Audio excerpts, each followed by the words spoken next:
Welcome back to Edify. आज हम किस कंट्री के बारे में बात कर रहे हैं? क्या उस कंट्री में पाकिस्तानियों का जाने का रुझान बहुत ज्यादा है, या वहाँ पे काम करने के मौके बहुत ज्यादा हैं? क्या वहाँ पे वेजेस बहुत ज्यादा हाई है? क्या पाकिस्तानियों को वो हायर कर रहे हैं, या पाकिस्तानियों को वो वीजा दे रहे हैं? क्या आप इजीली उस कंट्री में मूव हो सकते हैं? क्या वहाँ पे लेबर की शॉर्टेज है, वेजेस बहुत ज्यादा हाई हैं, उनकी अपॉइंटमेंट उस कंट्री की इजीली मिल सकती है, काम करने के मौके बहुत ज्यादा हैं, वीजा रेशो 100% है? जी हाँ, हम बात करने जा रहे हैं यूरोप का एक ऐसा कंट्री डेनमार्क, जहाँ पे आप इजीली मूव कर सकते हैं। वहाँ पे लेबर की जो शॉर्टेज है वो बहुत ज्यादा है, और वो पाकिस्तानियों को हायर बहुत कर रहे हैं।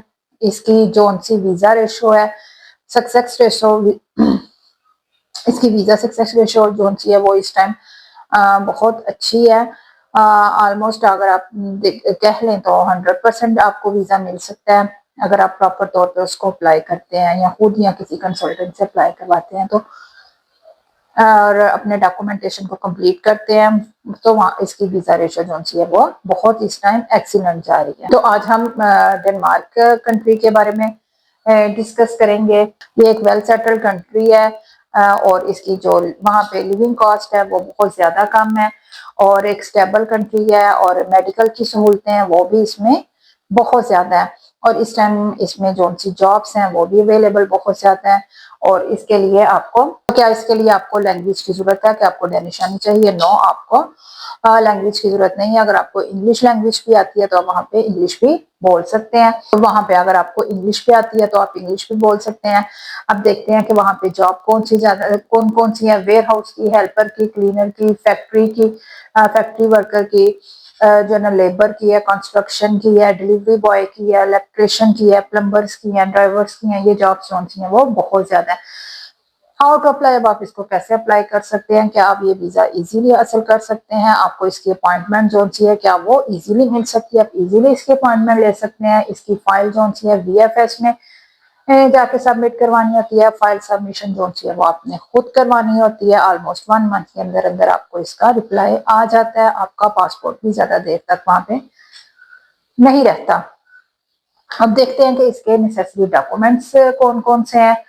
ID card, passport, application form, picture है, एमआरसी, एफआरसी अगर आप मैरिड हैं, कवर लेटर, बैंक स्टेटमेंट की आपको उस टाइम जरूरत होती है जब आप विजिट वीजा अप्लाई कर रहे हैं, और सीवी और कवर लेटर की आपको उस वक्त जरूरत होती है जब आप वर्क वीजा अप्लाई कर रहे हैं। तो सीवी कवर लेटर आपकी इंटरनेशनल फॉर्मेट के मुताबिक होनी चाहिए।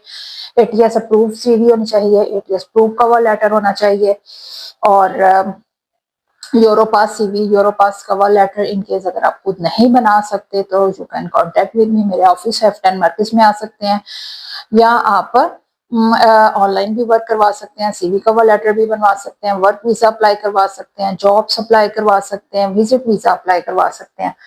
तो इसके लिए सारे डॉक्यूमेंट्स आपके पास कंप्लीट होने चाहिए। विजिट वीजा पे जा रहे हैं, और अगर आप विजिट वीजा पे जा रहे हैं तो इसके लिए आपको बैंक स्टेटमेंट की जरूरत होती है, या ऐसी डिटेल होती हैं वो भी। आपने जॉब कर रहे हैं पाकिस्तान में तो लास्ट 3 मंथ्स की सैलरी स्लिप, और अगर आप बिजनेस कर रहे हैं तो एंट्री एंड टैक्स रिटर्न्स वगैरह, इन सब चीजों की जरूरत होती है। और वर्क वीजा अप्लाई करने के लिए आपको जॉब ऑफर लेटर की जरूरत होगी। जब तक आपके पास जॉब ऑफर लेटर नहीं होता आप वर्क वीजा अप्लाई नहीं कर सकते। और जॉब ऑफर लेटर हासिल करने के लिए आपको यूरोपा सीवी और कवर लेटर की जरूरत होती है। डिफरेंट वेबसाइट्स पे जाके, जैसे लिंक्डइन है, इंडीड है, जॉब इंडेक्स है, वर्क इन डेनमार्क, ऑलमोस्ट ये सारी वेबसाइट हैं जहाँ पे जाके आप अप्लाई कर सकते हैं। और आप देखा जाए कि इसकी कॉस्ट कितनी आती है, टोटल टिकट वगैरह डाल के A to Z इसकी 5 से 5.5 लाख तक जो सी है वो खर्चा आ जाता है।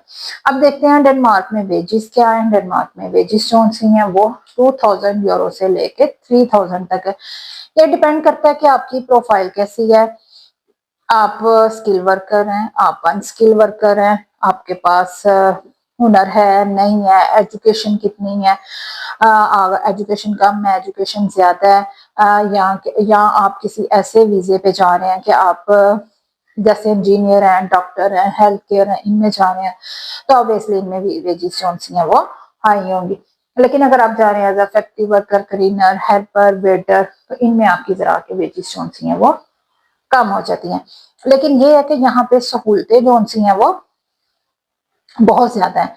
तो अगर आपने विजिट वीज़ा अप्लाई करवाना है तो भी आप कांटेक्ट कर सकते हैं, जॉब अप्लाई करवानी है तो भी आप कांटेक्ट कर सकते हैं। अब आपकी जो इसकी डेनमार्क की अपॉइंटमेंट है वो भी बहुत इजीली और बहुत कम पैसों में और बहुत जल्दी मिल जाती है। तो चले हम देखते हैं कि आपने किस तरह अप्लाई। इसका प्रोसेसिंग टाइम है, यहाँ पे देखें इस वेबसाइट पे आके इसका प्रोसेसिंग टाइम है। The case processing usually takes 1 month. Free for case processing Denmark is 6,810. और what is the positive is कि हमने स्किल वर्कर की लिस्ट लेनी है जो कि स्किल वर्कर है, वो हमने देखने हैं स्किल वर्कर की कौन सी लिस्ट है।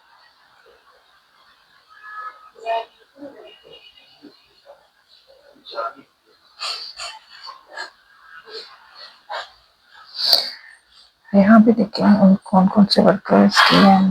Technician work in science, engineering, shipping and aviation, fire inspector, services electrician, technician, plumber, production technician, food inspection technician, agriculture technician, forest and nature technician हो गए।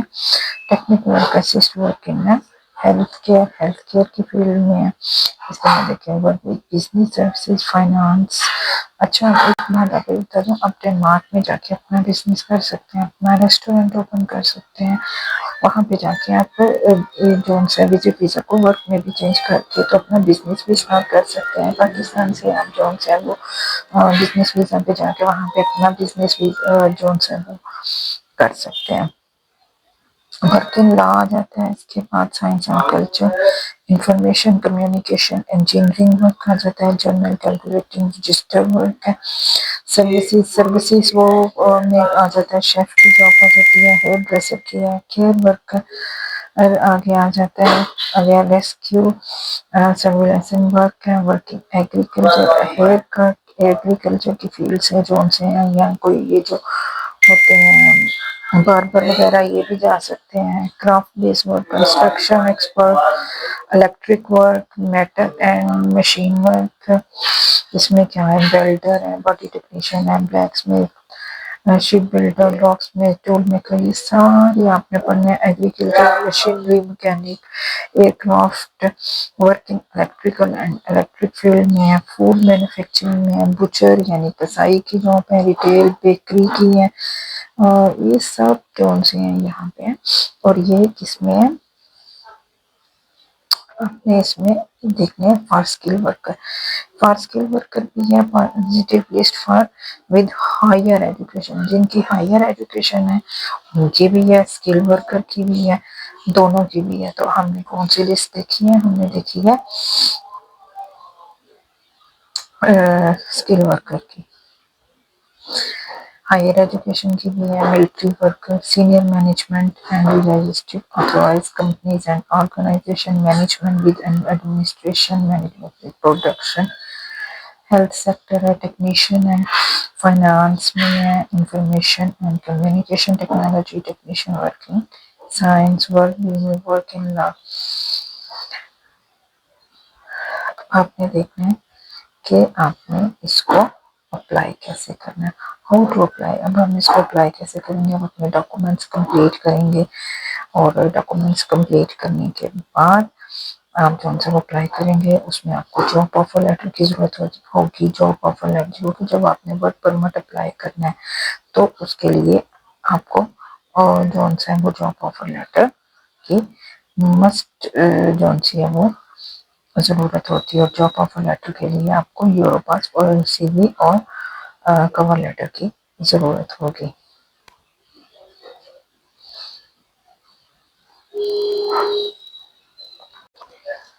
हाउ टू अप्लाई, अब आपने देखना है how to apply, आपने इसको किस तरह अप्लाई करना है। Create and case order ID, आपने अपनी ID क्रिएट करनी है।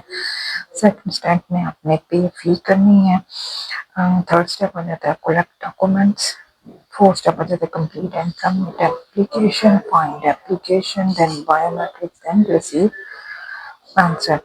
क्रिएट ID आपने करनी है। तो पॉजिटिव रिस्क फी उन्होंने आपको बता दी हुई है 6,000। Information about first name, last name और आपका पासपोर्ट नंबर, ईमेल और you expect from fee, can I expect from exam from fee. इसके बाद सेकंड स्टेप आ जाता है। सेकंड स्टेप में आपने फी पे करनी है।